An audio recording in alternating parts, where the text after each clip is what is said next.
Alors ce que nous voulons faire maintenant, c'est afficher ces deux éléments, hein, ces deux documents, hein, représentés chacun par un objet, côté HTML. Pour ça, on va se créer une fonction dédiée qu'on va appeler render food et qui prendra en paramètre toute la nourriture à afficher. Donc pour pas oublier, on va l'appeler dès maintenant et lui passer toute la nourriture.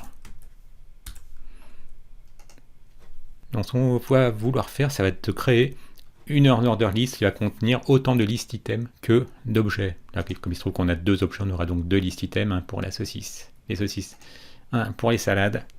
Donc notre liste de food, elle va commencer par être un tableau vide. Et ensuite, pour chaque élément du tableau d'aliments, on va utiliser un for each pour les parcourir et créer dynamiquement notre HTML. Donc pour chaque food item, on va construire son équivalent en HTML, on va l'appeler item, et ça à l'aide des templates string, on va pouvoir construire la chose sans avoir à mettre des signes plus dans tous les sens.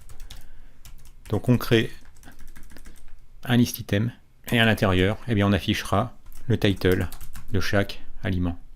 Donc on affichera ceci, saucisse, salade.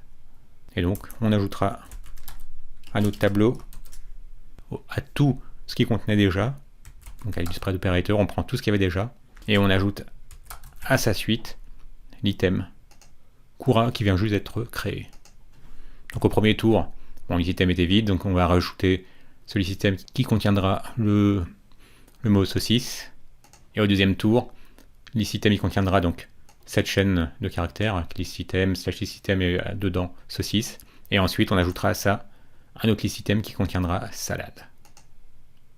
On va s'assurer que c'est bien ce qu'on obtient.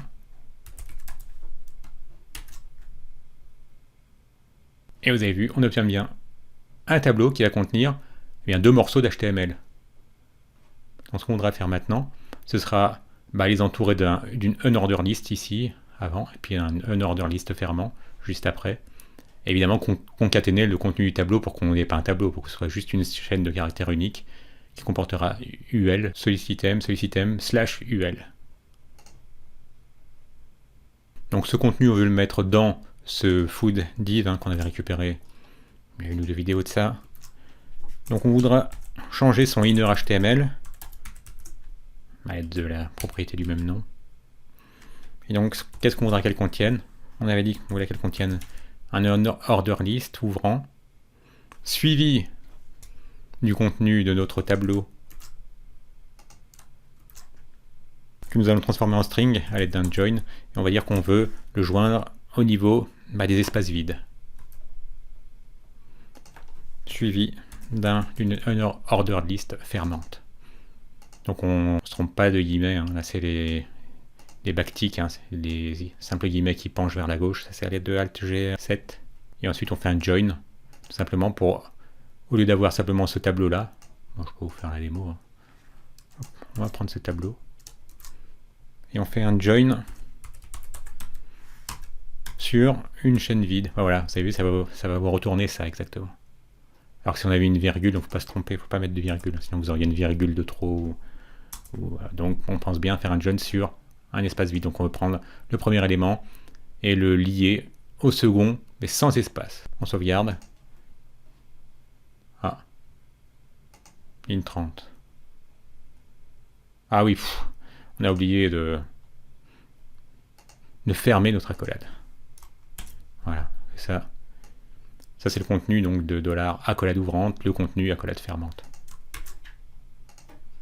Et voilà, on a une accolade de trop, c'est pour ça, oui, elle était là, on s'était trompé d'endroit. Ça, je pensais l'avoir mise. Voilà. Donc vous avez vu, on a bien maintenant le rendu de ces deux aliments. Si on essaie d'en mettre un troisième, ouais, on va mettre du jambon. Date d'expiration, on va dire samedi.